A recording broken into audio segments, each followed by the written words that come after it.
नमस्कार दोस्तों, मेरा नाम है पवन शर्मा और मैं आपका स्वागत करता हूं अपने यूट्यूब चैनल पवंस क्लास में। जैसा कि आप सब लोग जानते हैं, मैं इस यहाँ पे आपको सिखाता हूं ग्रामर और स्पीकिंग इंग्लिश। मेरी कोशिश है कि मैं बहुत छोटे छोटे और सिंपल तरीके से आपको ग्रामर सिखाऊं और स्पीकिंग इंग्लिश सिखाऊं। बस आपसे मुझे यही उम्मीद है कि आप मेरी जो वीडियो है वो पूरी देखें और उसे समझने की कोशिश करें। आखिरकार मैं ये वीडियो आपके ही लिए बना रहा हूँ, स्पेशली स्टूडेंट्स के लिए बना रहा हूँ। कुछ ऐसे सेंटेंसेस होते हैं जब स्टूडेंट्स एग्जाम में बैठे होते हैं और उनके पास एक लंबा सा पहरा आ जाता है, उसका उत्तर दो भाई साहब, उसमें से छांटो, तो वहाँ दिक्कतें आ जाती हैं। बड़े बड़े क्वेश्चन याद नहीं कर पाते हैं वो। उनकी फिर मेन प्रॉब्लम क्या आती है कि हम इसे कैसे लिखें। ढाई ढाई तीन तीन पेज का आंसर है, कैसे लिखें। अगर उनकी ग्रामर सही है तो वो बहुत आसानी से ट्रांसलेट कर देंगे।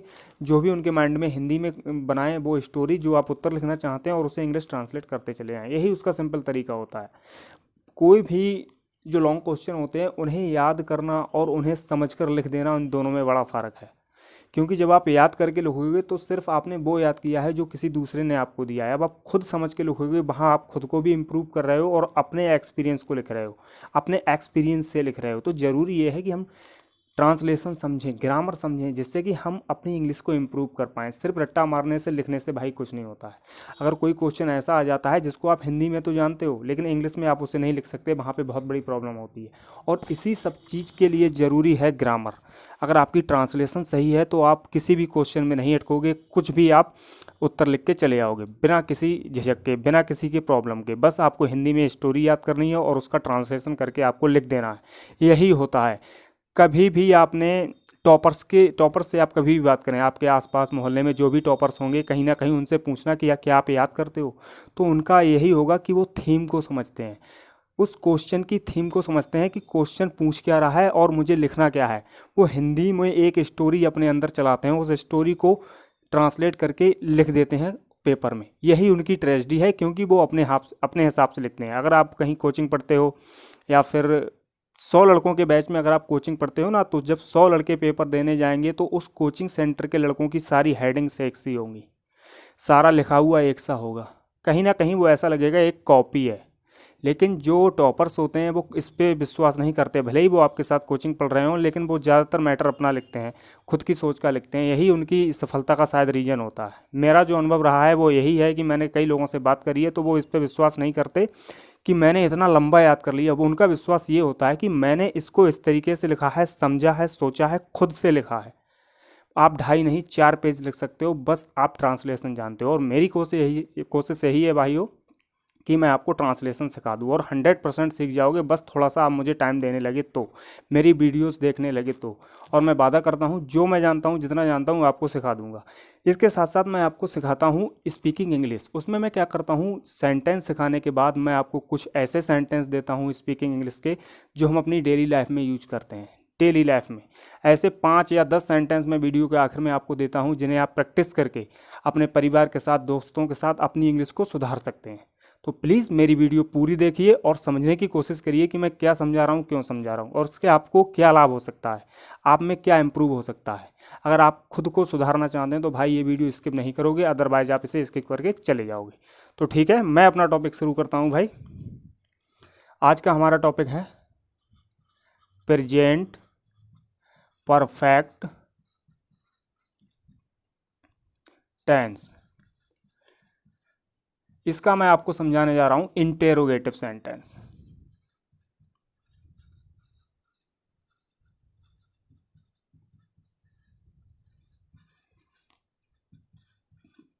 इंटेरोगेटिव सेंटेंस, इसको हिंदी में कहते हैं प्रश्नवाचक वाक्य।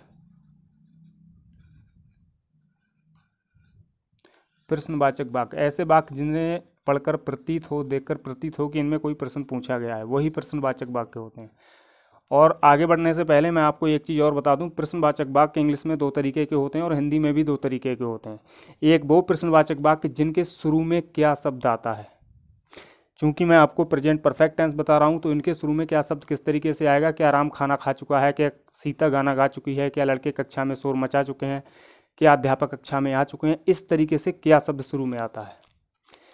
इसका दूसरा जो रूप है वो इस तरीके से होगा, जो प्रश्न पूछने वाले शब्द हैं, जो क्वेश्चन वर्ड्स हैं, वो इन सेंटेंसेस के बीच में आएंगे। जैसे क्या राम वहाँ जा चुका है, ओ सॉरी, जैसे राम ने खाना क्यों नहीं खाया है, विद्यार्थियों ने कक्षा में शोर क्यों मचाया है, सीता वहाँ कब जा चुकी है। तो इस तरीके से कब, क्यों, कहाँ, किसने, किसको, ये सारे जो शब्द हैं, क्वेश्चन वर्ड्स हैं, ये वाक्य के बीच में आएंगे। ये दूसरा पहलू है। और मैं आज आपको समझाऊंगा वो पहलू जिनके शुरू में क्या शब्द आएगा। मैं आपको दूसरा पहलू भी समझा सकता हूँ, लेकिन उसमें क्या है, कहीं ना कहीं आप दो चीज़ें समझेंगे तो थोड़ा सा डिसबैलेंस हो जाएगा। तो मेरी कोशिश ये है कि आप एक समझें, सॉलिड समझें, अच्छा समझें। तो ठीक है, हम अपनी वीडियो आगे बढ़ाते हैं। पहचान के रूप में हम लिख लेते हैं, इन वाक्यों के शुरू में क्या शब्द आता है।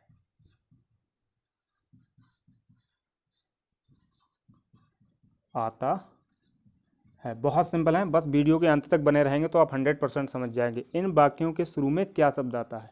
ठीक है, अब इन्हें बनाते कैसे हैं, बहुत सिंपल है। नंबर 2, बनाने के नियम। बनाने के नियम, इन्हें बनाते कैसे हैं, पहले आप थोड़ा समझ लीजिए। ये जो वाक्य होते हैं, इनके शुरू में क्या शब्द आता है। और प्रेजेंट परफेक्ट की जो नियम हैं वो ये होते हैं कि हमारा जो एक वचनकर्ता होता है उसके साथ हम हैज लगाते हैं, और बहुवचनकर्ता होते हैं उनके साथ हम हैव लगाते हैं। फिर से समझो, एक वचनकर्ताओं के साथ हैज लगाते हैं, बहुवचनकर्ताओं के साथ हैव लगाते हैं। अब इन वाक्यों के शुरू में क्या आएगा, क्या शब्द। अब इसमें हम क्या करेंगे, एक वचनकर्ताओं के साथ क्या शब्द की अंग्रेजी हैज को मानेंगे और शुरू में लिख देंगे। बहुवचनकर्ताओं के साथ क्या शब्द की अंग्रेजी हैव को मानेंगे और शुरू में लिख देंगे, फिर अपना सब्जेक्ट लिखेंगे। ठीक है, समझो। इन वाक्यों में हम क्या शब्द की अंग्रेजी हैज या हैव को मानकर सबसे पहले लिखते हैं। सबसे पहले को मानकर एक चीज़ यहाँ पे और ऐड करते चलो जो आपको समझने में सही रहेगी। निकल के आ बाहर, अरे भाई। ठीक है, हैज या हैव को मानकर कर्ताओं के हिसाब से, कर्ताओं के अनुसार,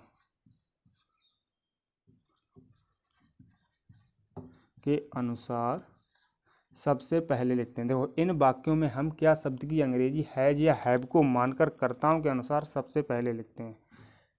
हैज या कर्ताओं के अनुसार सबसे पहले लिखते हैं। अब थोड़ा सा समझ लो इसे। यदि हमारा कर्ता एक वचन होगा तो हम हैज को सबसे पहले लिखेंगे, बहुवचन होगा तो हैव को सबसे पहले लिखेंगे। यही इस लाइन में लिखा हुआ है, इन वाक्यों में हम क्या शब्द की अंग्रेजी हैज या हैव को मानकर, ठीक है, कर्ताओं के अनुसार सबसे पहले लिखेंगे। मतलब हैज या हैव में से किसी एक चीज़ को सबसे पहले लिख देंगे। यदि हमारा कर्ता एक वचन है तो हैज को लिख देंगे, बहुवचन है तो हैव को लिख देंगे। ठीक है, फिर सब्जेक्ट को लिखते हैं। फिर सब्जेक्ट को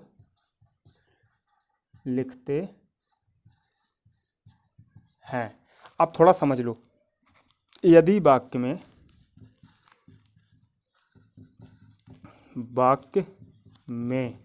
नहीं शब्द आए तो, नहीं शब्द आए तो सब्जेक्ट के बाद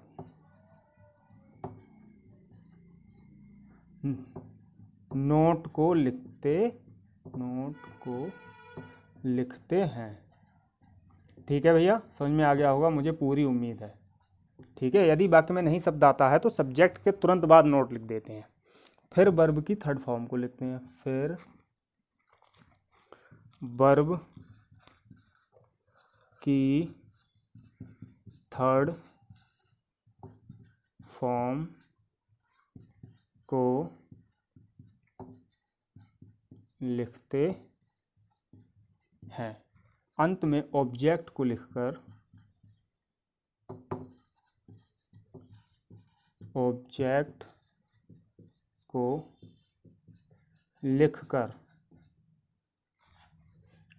प्रश्न सूचक चिन्ह लगाते हैं। प्रश्न सूचक